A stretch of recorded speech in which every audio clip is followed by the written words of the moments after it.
I'm Mel, and this is Rachel. you let her say her own name. I'm Rachel. Hi. Yeah, Guys. Rachel Scott. She's a educational expert. She's a senior yoga teacher. She's a very good friend, and my giggle partner today. Giggle, yeah. For a tea talk, and we are contributing this talk to our mentoring series. So for yoga teachers, new yoga teachers, colleagues, what have you. Today we are focusing on the business of yoga, but we're still very much in, our creation of truth, right? So just because it's business doesn't mean that it has any kind of separate quality than that other juicy stuff. So Rachel, what are we talking about today? Yes. So how to get a job at a yoga studio. Maybe there's a particular studio that you want to work at or that is kind of on your horizon. So how do you put your best foot forward in terms of working there? So for many new teachers and for teachers looking to expand their own teaching opportunities in a given community, this is a good one to dig into. Yeah, absolutely. And the first thing that comes through me is to show up in that community. Absolutely. Right? So Yes. if there is a studio that you like and you want to get hired at, to actually take class there. Yes, participate in that community. Well, and this comes to, I think if we want to, it's about us doing our due diligence too, right? It's not just about getting a job anywhere, but to go out, do some research, and find the studio that you really resonate in your, That you think that's going to be a good fit. Yeah, where their values align with your values, their class styles resonate with how you like to teach or what you like to put forward, so that there is a natural affinity there. And yes, I've worked on the management side of things, and literally have gotten emails like, "Hi, I'm submitting my resume. You're right down the street from me." And I'm like, I don't even, thank you, but no. Unless you have participated in our community, you know our teachers, you've been to our classes, I don't trust that you actually would be a great fit, right? Until you show me that you are willing to put in the time and effort to know who we are. Yes. So know the community. Absolutely. And there's an aspect of that as well.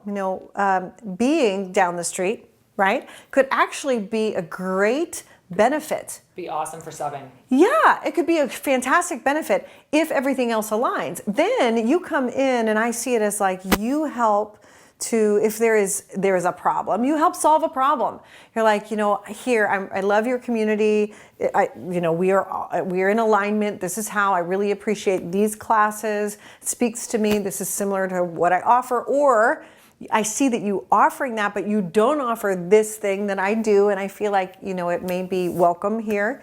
And it's and I live right down the street, and I'm happy to sub at a moment's notice. Then now it's not just like, oh, I live down the street, so that's why you should hire me. It's like all of these things, and I could be Johnny on the spot for you. Yes. I could actually solve a big problem. Which is a big problem. Subbing at yoga studios is probably Last minute sub. The biggest problem, the thing that frustrates studios the most and makes their lives the most difficult is last minute subbing. Absolutely. That's, yeah. Yeah, it's a little bit like our dating relationship. It's like if I come up to somebody and I'm like, "Hey, you're here." It's not very enticing. But if I'm like, "Hey, I really resonate with you, your interest. I love the fact that you love going digging for stones on the weekends, and that, amethyst is your favorite gemstone because, wow, that's mine too." All of a sudden we have a conversation and a point of similarity. It's not just like, "You're convenient for me," right? That's not enticing, and there's not a partnership it's like, then there's no, what are we doing for each other? It's just, that feels like a one-way street. Yes. I will also say that this all in the aspect of the impersonal of, I'm just going to send you my resume and then maybe I email you or leave a message you sent it. No. Show up, right? Find out who is hiring, right? It depends. Like I know at Yoga Works and bigger studios, right? There may be a whole, human resources department that you will go through, and you do an application online. So it's two-part. But if you're at maybe a smaller studio or mom and pop, the owner may also be the manager, and she also may be at the front desk. Though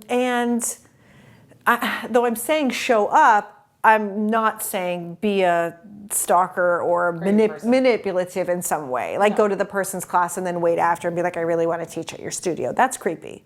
Oh, I see. I'm okay with that. Like, honestly, no, really. Like, if somebody comes to my class and introduces themselves and says, by the way, I'm a teacher, is there a way that I could submit an application for you because I really resonate with your community?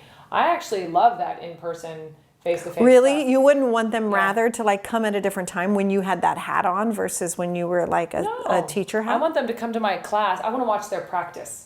So when I've been a manager, I want to see how a teacher practices, because how they're in their own body tells me a lot about how they're going to be as a teacher. And I also want to get their vibe, because when you have a teacher, like a resume is just it's just send a resume too, but then you show up, because I can tell a lot about how someone's going to teach by how they walk in the room and talk to me.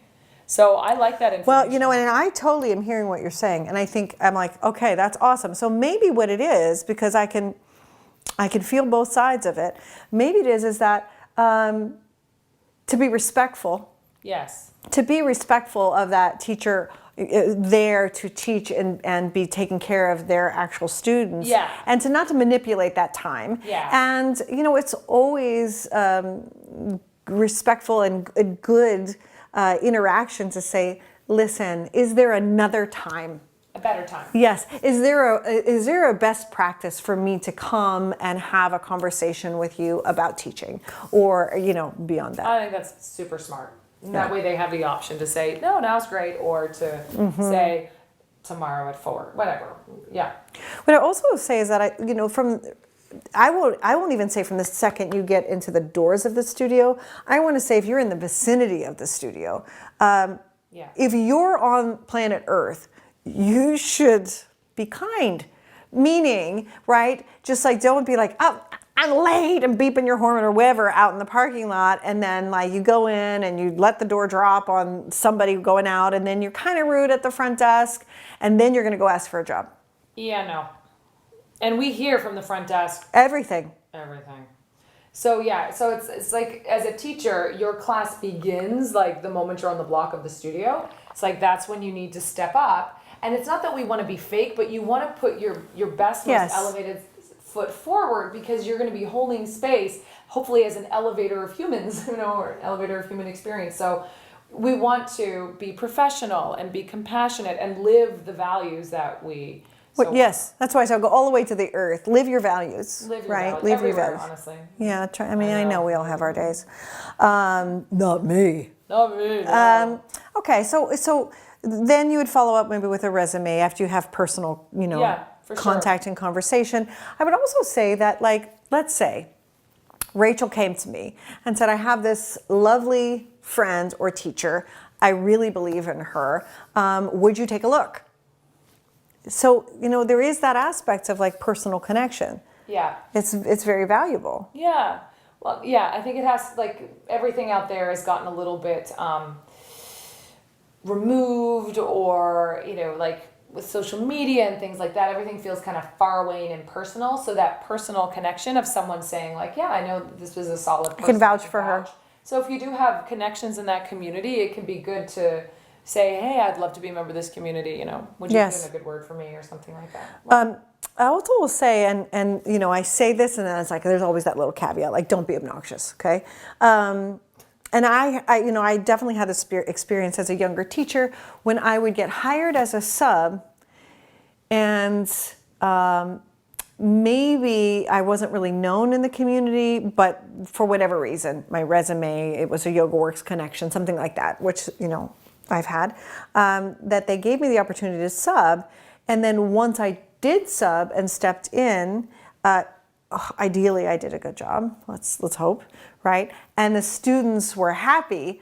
Then to say, if you had a good experience, right? Like, thank you, because they'll say like, well, where else are you teaching? Are you going to come back or whatever? Why don't you let the front desk know, or leave a comment in the comment box, and if you like what you you heard. And so I did that as a regular, right? Especially when I moved cities. I've taught, multiple cities, as have you.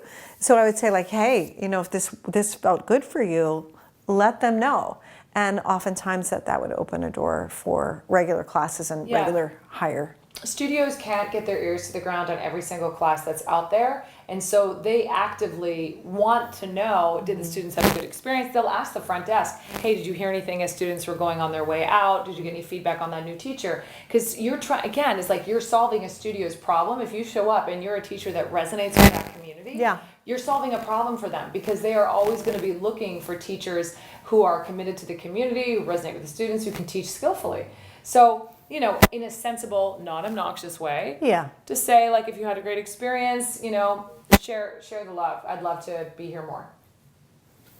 Yeah, that's good advice. Yeah, I think so too. Where's my mallet? There it is. I think we are finished. Well, are we ever finished? For now. For now.